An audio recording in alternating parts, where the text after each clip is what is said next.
Good evening. I'm Norah O'Donnell with a special one-hour edition of the CBS Evening News. Thank you for being with us. Tonight, President Joe Biden's decision not to seek re-election is sending shockwaves across the nation. At 1:46 p.m. Eastern today, the president released a letter announcing his decision to step aside after weeks of intense pressure from Democratic lawmakers and donors for the 81-year-old president to do just that. In that letter, he said, quote, "I believe it is in the best interest of my party and the country for me to step down." And then in a post at 2:13 p.m. on social media, President Biden then endorsed Vice President Kamala Harris to run in his place.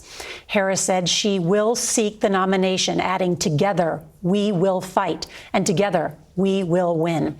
Biden is the first sitting president since Lyndon B. Johnson not to seek re-election. His party now in chaos with just 107 days until the election. We have a team of CBS News correspondents tracking these historic developments, and we're going to begin with CBS's Nancy Cordes. She's at the White House for us tonight. Nancy, good evening. What a day this has been. Norah, CBS News has learned that the president began to come around to this decision last night with just a few members of his inner circle. Then today, he informed the rest of his senior advisors before making the announcement to the public. This was a decision that many Democrats had pushed for or predicted ever since that disastrous debate 24 days ago, when the president's health and his age were forced into the spotlight. The historic and stunning announcement from President Biden came early this afternoon.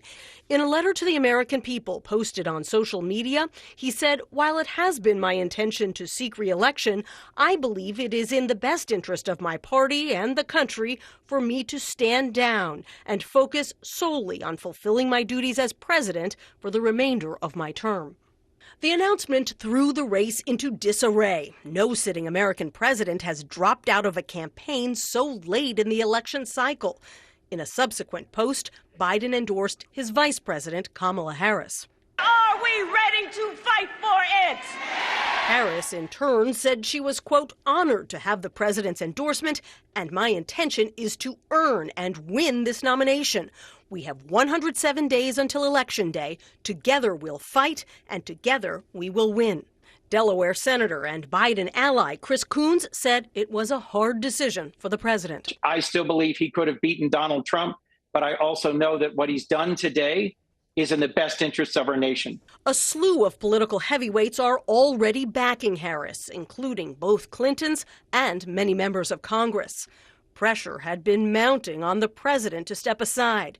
A growing number of congressional Democrats called on him to leave the race as the polls worsened, donations dropped off, and the president himself showed signs of a slowdown, both physically and verbally. Look at the heat I'm getting because I named the Secretary of Defense a black man. On top of all that came the president's COVID diagnosis on Wednesday, forcing him to cut short a campaign trip to Nevada. As he recovered at his beach home in Rehoboth this weekend, the calls to step down grew louder. It is time to step aside and turn this over to a new generation. My endorsement stays until he makes that decision. I'm encouraging that. The country's encouraging it. And he has a chance to be an American hero. Even this morning, the president's top advisors insisted he would continue to fight on. And I want to be crystal clear. He's made a decision, and that decision is to accept the nomination and run for re-election, win re-election. After Biden pulled out, the Republican nominee, Donald Trump, slammed him, saying he was not fit to serve from the very beginning. But the Trump campaign privately wanted Biden to stay in the race, thinking he was an easier target. They've now turned their attention to Vice President Harris, attacking her in a new ad out today.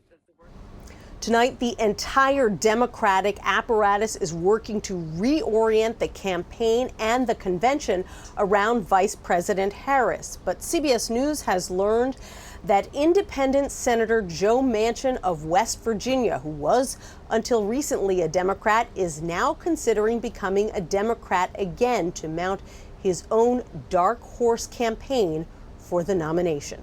Norah? Nancy Cordes from the White House on this historic day. Nancy, thank you.